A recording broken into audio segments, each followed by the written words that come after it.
በባለፈው ክፍል ጽናትና ኪራ ቤሏቸውን ለክተው እነምሩም የሚዜ ልብሳቸውን ለክተው ጨፍረው ደስ ብሏቸው የጋብቻውን ቀን እየጠበቁ ሰብሰብ ብለው እየተጫወቱ ነው ያለው።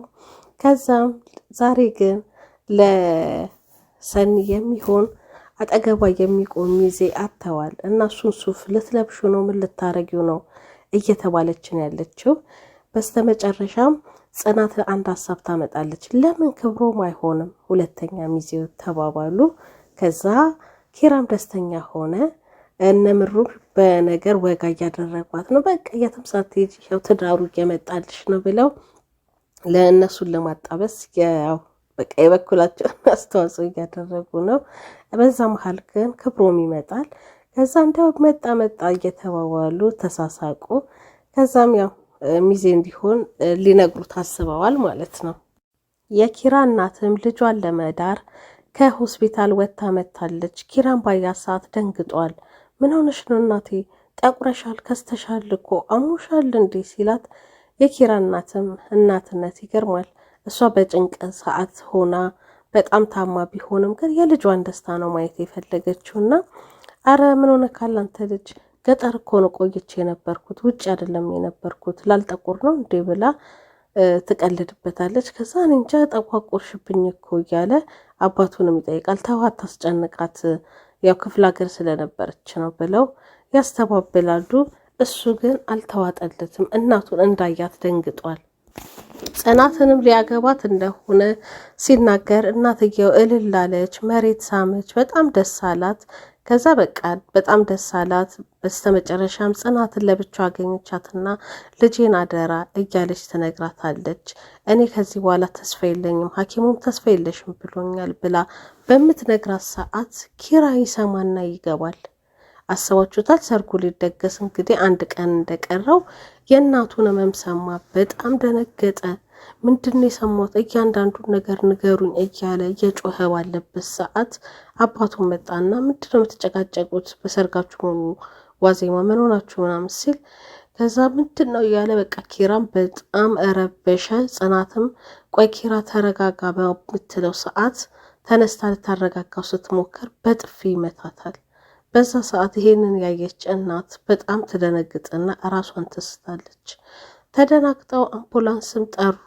እናትየው ሄደች ወደ ሆስፒታል፣ ግን ልተርፍላቸው አልቻለችም። አንደኛ ያው ቀኗም እንደደረሰ ነግሯታል ሐኪም።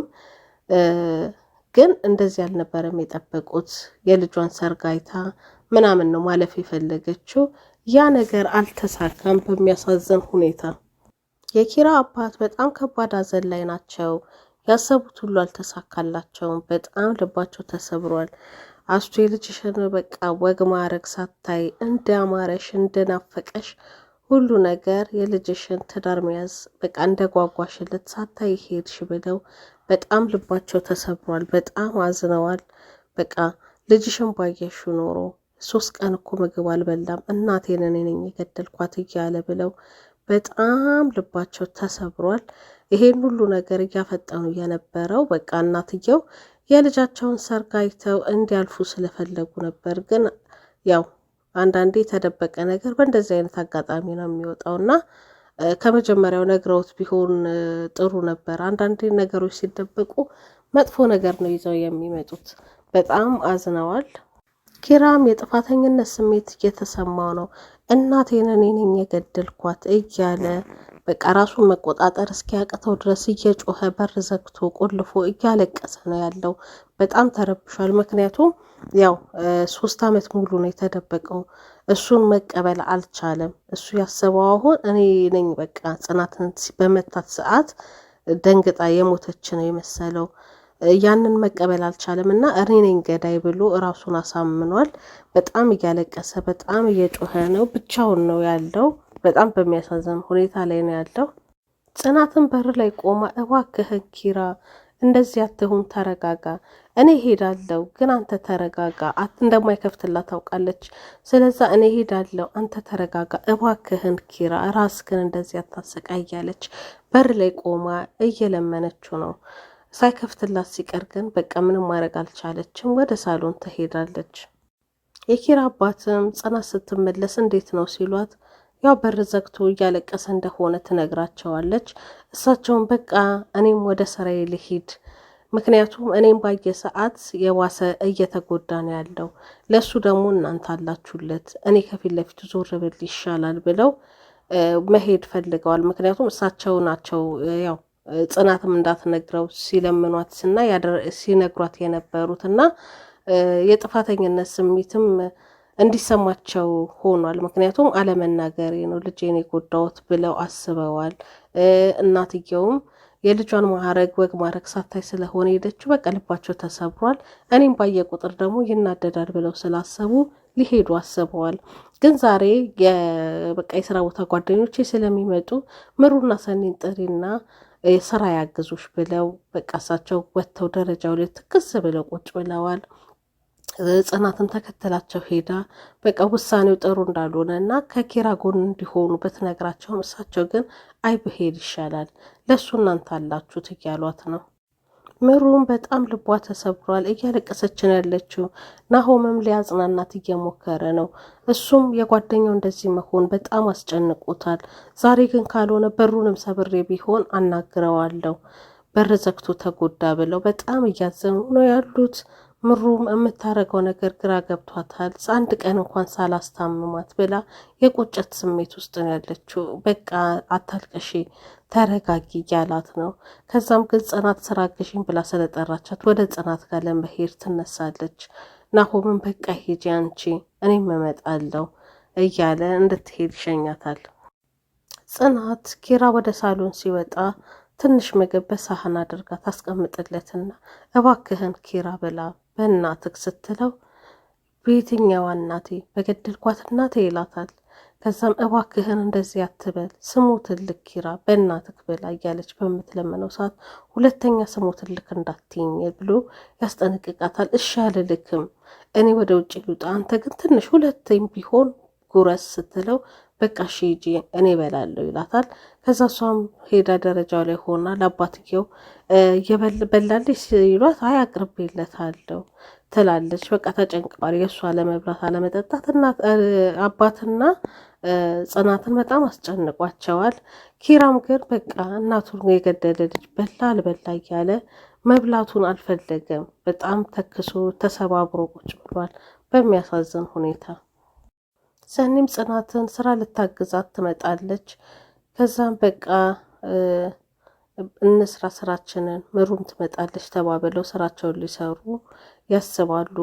ግን ጽናትም አባቱ ሊሄዱ እንደሆነ ስትነግራት እኔ ግን ጥሩ ሀሳብ አይመስለኝም በዚህ ሰዓት ኪራን ጥለውት ባይሄዱ ብላ ሀሳቧን ትሰጣለች። እኔም ብዬ ነበር ግን መሄድ ነው የፈለጉት ብላ አለቻት ለሰኒም። በቃ ሁሉም በጣም አዝነዋል። ግን ምሩ እስክትመጣ ድረስ ግን እኛም የሆነ ነገር እየሰራን እንጠብቃት ብለው ወደ ስራቸው ይመለሳሉ። አንዳንዴ ግን እንደዚህ አይነት ጓደኛ ከድራማውም ውጭ በእውነታውም ዓለም ለሁላችንም ይስጠን። ምክንያቱም በችግርም ሰዓት በደስታም ሰዓት ሁሌም ከጎኑ ነው ናሆም። የሚገርም ጓደኛ ነው ማለት በቃ የጓደኝነትን ልክ ያየንበት ነው። ለሁላችንም ትልቅ ማስተማሪያ ነው የናሆም ጓደኝነት ብዬ አስባለሁ። እናንተም የምትጋሩኝ ይመስለኛል። በስተመጨረሻም ኪራም ትንሽ የመረጋጋት ስሜት ይታይበታል። ከናሆም ጋር ካፌ ወጥተው ቁጭ ብለው እያወሩ ነው ያሉት። ከዛም እንዲረጋጋ አባቱንም ከዚህ በላይ እንዳያስጨንቃቸው ይነግረዋል።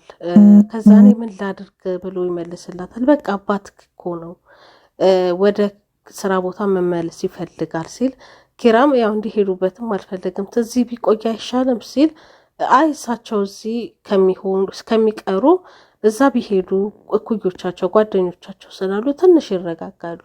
እዚህ ግን ሁሉ ነገር የእናትክን ሁኔታ ነው የሚያስታውሳቸው እና መሄዱ ይሻላቸዋል እያለ እየመከረው ነው ያለው። ከዛ እሱም በቃ እንግዲህ ምን ይደረጋል ሄድ ካለ እሺ። ከዛም እንዲያናግራቸው ግን አባትህ እኮ ነው በቃ አዋራቸው ብለው ይሉታል። ግን ስለደበቁት በጣም አዝኖባቸዋል። በጽናትም እንደተናደደባት ነው ያለው። ምክንያቱም ደብቃኛለች እኮ ሲል ጽናትስ ምን ታደርግ ከወላጆችህ ቃል ለመውጣት ብላ ነው ብሎ በቃ ማለት ጽናትም ላይ የሆነ ጥላቻ እንዳያድርበት እናቱንም እኔ ነኝ ገዳይ ብሎ እንዳያስብ ነገሮችንም አባትየውም ቢሆኑ ለሱ ደስታ ሲሉ እየተጨነቁ እንደነበረ ለማስረዳት ይሞክራል። አሁን እሺ ብሎታል፣ ተቀብሎታል። አባቱንም ለማናገር በስነ ስርዓት ወስኗል ማለት ነው። ደስ የሚል ጓደኛ ነው። በቃ የጓደኝነት ልክ። አንዳንድ ጊዜ ግን ነገሮች ቀደም ብሏል ናሆም፣ አንዳንድ ነገሮች መደበቅ የሌለባቸው ነገሮች አሉ። ለዚህ ደረጃ ያደረሰውና እንዲጸጸት ያደረገው አንደኛ እናቱን አለማስታመሙ ይሆናል። ራሱም እኮ ቢያቅ ኖሮ ቀደም ብሎ የእናቱን ፍላጎት ለማሟላት ጽናትን ያገባ ነበረ እና መደበቃቸው ጎዳው እንጂ አልጠቀመውም። አንዳንዴ የማይደበቁ ነገሮች አሉ። እሱ ራሱ ሲያለቅስ የነበረው እኔ ህመማችሁን ለመካፈል ብቁ አልነበርኩም እንዴ ብሎ ነበረ። እናትየውን ባልሞተች ሰዓት ሲጠይቃቸው የነበረው አባቱንም ቁጭ አድርጎ እኔ እንዴት ምን ያንሰኛል ማለት ለምንድን ነው በቂ አይደለሁም የእናንተን ችግር ሀዘናችሁን ለመካፈል እንዴት 3 ዓመት ሙሉ ትደብቁኛላችሁ ብሎ በጣም አሳዘኖት ነበር። እና አንዳንዴ የማይደበቁ ከባድ ነገሮች አሉ። መጨረሻቸው ሲታወቅ ያው እውነታው መውጣት አይቀርም አይደል? መጨረሻው ሲታወቅ ሰውን ስብርብር ያደርጋል፣ ይጎዳል። እና ግን በስተመጨረሻም ኪራ ተረጋግቷል። አባቱንም በቃ መሄድም ካለበት በሰላም ሊሸኘው ወስኗል። ያው ባለመናገራቸው ቢናደድባቸውም ግን ከጽናት ጋር ሰላም ለመፍጠር ያሰበ ይመስላል። እስቲ በሚቀጥለው ክፍል ደግሞ እንዴት እንደሚሆን አብረን የምናየው ይሆናል። ላይክ፣ ሼር፣ ሰብስክራይብ እያደረጋችሁ ውዶቼ አመሰግናለሁ። እስካሁን አብራችሁኝ ስለነበራችሁ ቸር ሰንብቱልኝ።